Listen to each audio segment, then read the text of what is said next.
My name is Carsten Böhle. I'm head of IT and digitization at Lufthansa Technik, Aero, Alzey. What that is, I'll explain in a second. I've been with Lufthansa since 2015, different roles. I'm in my current role since more or less exactly 1 year. So this is all fresh thoughts. I invite you to disagree with me on that. Before that, I was in the digital transformation department at Lufthansa Cargo. Marketing tells me if I go somewhere and present something, I have to take these slides along. Although usually Lufthansa is a company that doesn't need much introduction. Most of you probably know what we're doing, especially the airlines, Lufthansa, Austrian, Swiss, Brussels, Eurowings Discover, and so on. But there's more to Lufthansa than just the airlines. There's the cargo business where I was working before. There's still some catering business that we're trying to sell. But then a huge part of what Lufthansa does is MRO. So this is Lufthansa Technik. Those are the guys that make sure that your plane is safe whenever it's flying, which includes the checks on the plane itself, engine components, down to the coffee machine. Everything is maintained at Lufthansa Technik. Headquartered in Hamburg, quite a huge company, 4 billion euros in revenue, more than 4,000 aircraft under contract, one of the largest MRO companies in the world. And this is us, a subsidiary, 100% subsidiary of Lufthansa Technik, based in Alzey. If you don't know where that is, most people within Lufthansa don't know where that is. And then also they give you, we always work with 3-letter codes, FRA, MUC. Our 3-letter code is XYZ. So when you introduce yourself and let people guess where you're from, it's usually Canada, probably. No, I'd say it's a little south of Mainz. Yeah, and here's my team. We have a local IT team of 13 people. And this is, where I'm working. What we're doing is engine maintenance. We specialize in smaller engines. If you're traveling by a business plane, chances are that we maintain your engines. The largest one that we maintain is the engine for the A220. Okay, so let's come to my topic. Today I would like to discuss with you about the future of the IT organization. Digital transformation has been a hot topic for quite a long time, but what you can see, what you could observe in the last years is that all the companies that engaged in digital transformation did so by establishing some kind of a greenfield approach. You appoint a CDO, you have a startup, an incubator, an accelerator, you name it, and there's lots of examples for that. Very famous, the Volkswagen company that does the car OS, the operating system for their cars. Mercedes-Benz does the same with ambition. There's finance, Allianz, Klöckner, totally different business, Obi, totally different business. And also it's what Lufthansa did in many cases. Digital Hangar, still quite new, was established for everything that's customer-related software. So they had a greenfield approach on that. Lufthansa Innovation Hub is very much about digital business models, methods, and so on. Aviatar, that's basically the brand of the digital product division of Lufthansa Technik, all greenfield approaches. And what I would like to discuss is, so what's the role of the brownfield IT department? So the team that I took over, what's our role in digital transformation? Is it that at some point we have to switch off the lights because everything's distributed to some accelerator, incubator, whatsoever? Or do we play a crucial role in the whole digital transformation? Sorry for there's quite a lot of text on this slide. I just had the headlines first, and then I thought, well, that looks like a bunch of buzzwords, and I want to convince you it's not just all buzzwords. But what drives us? Different things, complexity. We have changing business models, we have new technology coming in, so lots of things going on, expectations on the IT department. Cost pressure as always, business needs more frequent, updates are requested from IT, something I call data explosion, lots and lots of more of data that we need to take care of. Security is a rising threat, and we try to find the right people for our team. This is what drives us. And then why do so many companies start a greenfield approach? Because they want to cut off the path dependence that they have. Because you have an established team, there's established people, culture, processes, systems, everything that you don't have when you start fresh on a greenfield. So this is what makes it difficult to really turn around and focus on different topics than you did before, because you have the same people in the same roles and the same processes. Fortunately, some people have thought about this topic before, and I read this book, which I highly recommend, Niels Ubach, Fredrik Alemann, IT Management in the Age of Digitization, and I just selected some of their theses that they discuss, which I think are highly interesting. First one is they say shadow IT will become official. Shadow IT is something which has been nagging IT departments forever, because business departments just do what they want. They don't talk to you what they should or shouldn't do. They say it will become official. At some point, innovation is faster, is better, is more efficient when it's done in the business departments themselves. And so at some point, you give over responsibility and just set, or you say, what are the rear guards, where can you move and where shouldn't you move, and the rest is transferred to business. Strategic providers become innovation partners. They say there's so much new technology that you can't build up the expertise in-house. You need strategic partners that work with you on certain technologies, because you just can't build it up yourself. They say it will move to agile user-centric development processes. Well, that's probably what has already happened in a number of cases. The book is from, I don't know, it's 10 years or something old. So lots of this has probably already happened. DevOps teams, at least for front-end systems, what remains in the back office and on the back end is often still developed differently, but everything that has to do with innovation on the front end follows agile processes. On-demand procurement of IT infrastructure.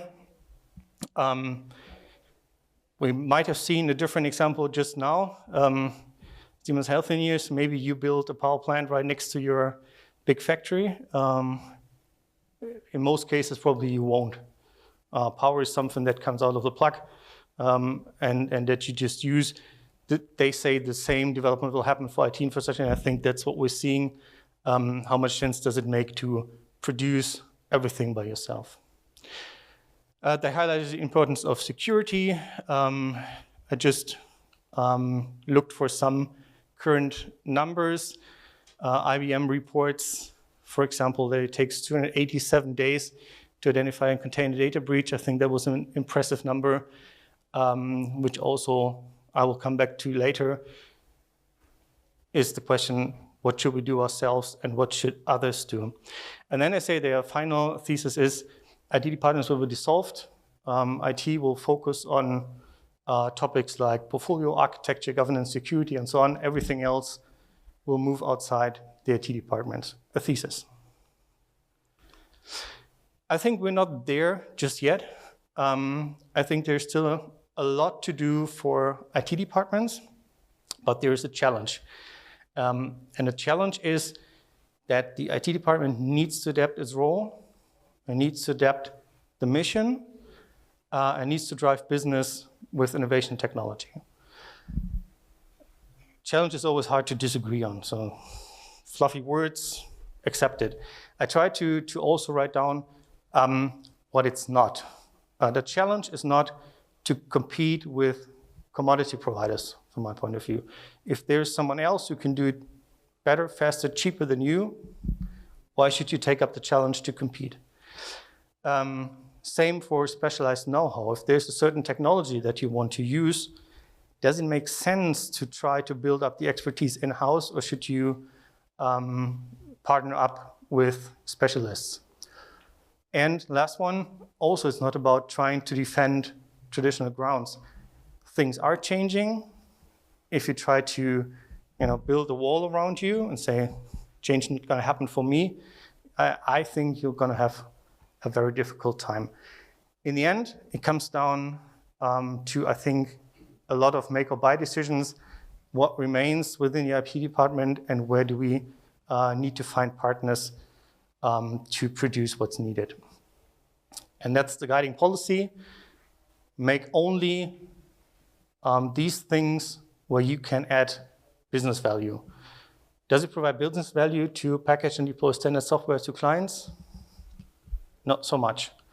Does it provide business value to operate service? Not so much. Does it provide business value to operate the local area network? Also not so much. If business comes and asks you to support them in implementing an automated workflow, that's business value that you can add. So there's a point where you can help and differentiate. And I try to put it in this picture that basically you have 3 layers within an IT organization. You have infrastructure. Built on top of this infrastructure is your core systems. For us, that would be S4 and Microsoft Office, for example. We try to keep everything clean and nice and standardized. And this is the major part of the processes that runs on this infrastructure. And then there remains a small thin layer of business services where you can make a difference, where you can create business value. For us, the example would be indoor localization. We have a very specialized indoor localization system where we can connect engine parts to the indoor logistics, and we know how parts are moving around our facilities. We can track them, we can find them. We have an iOS app that helps us in doing this. That's something that we implemented ourselves. And this is something where we believe we build something very innovative and differentiating. And we try to focus on that. And this should come out of the box. Here I try to list 4 things that I learned going this way. First one, connect to business. First thing I did when I started the job was to hire a business analyst. Remember, path dependence. You have people in the traditional roles in the IT department. You have infrastructure specialists, at least in my case, infrastructure specialists, application specialists, and so on. We didn't have a business analyst. I had that role. And the mission was to go out to business, do requirements engineering, write user stories with them. That worked quite well. Talk to business and set approximate objectives. When you start such a journey, then probably one of the first ideas that comes to mind is we should do data analytics, which is true, but which is also quite difficult if you don't have the resources that you need for this. But approximate objective could be, well, we can't do full-scale data analytics right away, but what about data visualization? Can we build a dashboard? Can we work with the data? Can we make it explorable? That's a lot easier, but provides business value. Eradicate legacy, also something that we started. We defined our platforms, SAP and Office, and then there's a couple of software as a service offers, but everything else that doesn't fit on one of these platforms will have to find a migration path. Streamline IT delivery, that's what I mentioned before. Decide what comes out of the box or out of a plug, and find the right partners to deliver that for you. And then never underestimate security. We do have security know-how, but we're not security specialists. Within Lufthansa Group, there's a lot of people who are security specialists. Lufthansa currently is always under attack. Billions of attacks every year. There's people who know a lot about security. So we're trying to move that away from us, hand over certain activities, certain tasks to colleagues within the group. As I found out, this is something that we can argue about. I spoke to a colleague recently who said, you're trying to move away security relevant tasks from you to give it to someone else. I try to pull everything towards me. I want to have security under my control. And I think that's a point that can be argued. Is it better to give that away and find the experts that maybe you probably cannot, at least I in my role cannot hire? Or should you try to build up that know-how internally and try to manage security all by yourself?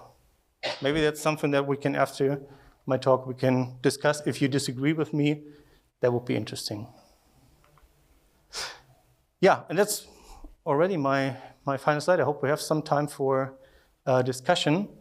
What I wanted to talk about today was, number one, there's path dependence in the traditional IT organization. There is a strategic change required, but it's hard to do because you just can't, if you don't have the opportunity to go in the green field, there's a lot of things that you need to think about how they can change. And then a very focused approach is necessary. Question commodities, look what creates business value. That's what I learned. You can't do everything by yourself, and you need to decide what you want to do and what you don't want to do. And then last point, think of the big picture. Think of where you want to go. But yeah, look at what's feasible. Everyone knows we need to do data analytics. If you can't do it, find the next best thing.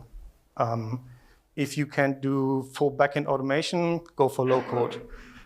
There's lots of examples where I think it's very important to look at the resources that you have available and what you can achieve with these resources to create a difference.